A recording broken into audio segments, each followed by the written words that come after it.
Good day, I'm Andrea Chisholm and this is your JIS News for March 26.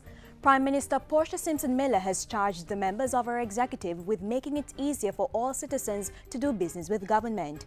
During Monday's special cabinet meeting, the Prime Minister asserted that improvements in the ease of doing business should apply not only to foreign investors with major projects but to all citizens.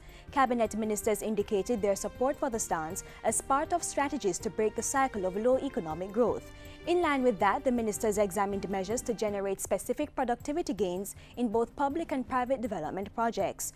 Day 2 of the special cabinet meeting, which was extended to Tuesday, also received reports on developments in public sector transformation. The Prime Minister and her team were also briefed on initiatives in the energy sector, including results of conservation measures and projects geared at reducing the country's vulnerability to external shocks. About 10,000 residents from 27 districts in East Rural St. Andrew are getting access to improved primary health care service. The MAVIS Bank Health Center was recently upgraded to offer more diverse services and enhanced facilities. Under these improved conditions, residents will enjoy curative services, child and mental health service, antenatal and postnatal and family planning services, weekly dental care, a public health clinic that issues food handlers permit, and services of a laboratory technician. The pharmacy space was also renovated. The $20 million refurbishing project was managed by the Jamaica Social Investment Fund through grant financing from the Caribbean Development Bank. The rehabilitation works included re-roofing, construction of bathroom and laundry facilities, electrical rewiring, erection of a perimeter chain link fence, and installation of additional water storage tanks, among other features.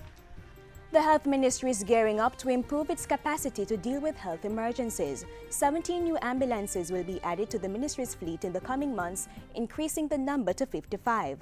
The ambulances, which cost more than $884,000 are being brought under the National Health Fund's Institutional Benefits Program and will be supplied by Toyota Jamaica. These 17 ambulances will complement the 6 multi-patient transfer units that were purchased about a year ago. The ambulances should not be tied up with transporting persons for diagnostic testing and will therefore be used for emergencies and transfer of patients who need medical care while being transported. The Jamaica Customs Department is extending its opening hours for the rest of this week to give persons an opportunity to clear goods before the end of the current financial year and before the introduction of the Customs Administration fees, which take effect on April 1. The Customs House, including the Collections and Accounts Unit in Kingston and Montego Bay, will open from 8 a.m. to 6 p.m. Wednesday and up to 8 p.m. on Thursday. Port operators in Kingston have also agreed to extend their work hours, opening from 8 a.m. to 6 p.m. on Thursday. These include air cargo operators, the Kingston Container Services Limited, One Stop Shop, formerly Universal Freight Handlers, Kingston Wharves Limited, and the Kingston Logistics Center Limited. The ports in Montego Bay will extend their work hours as the need arises.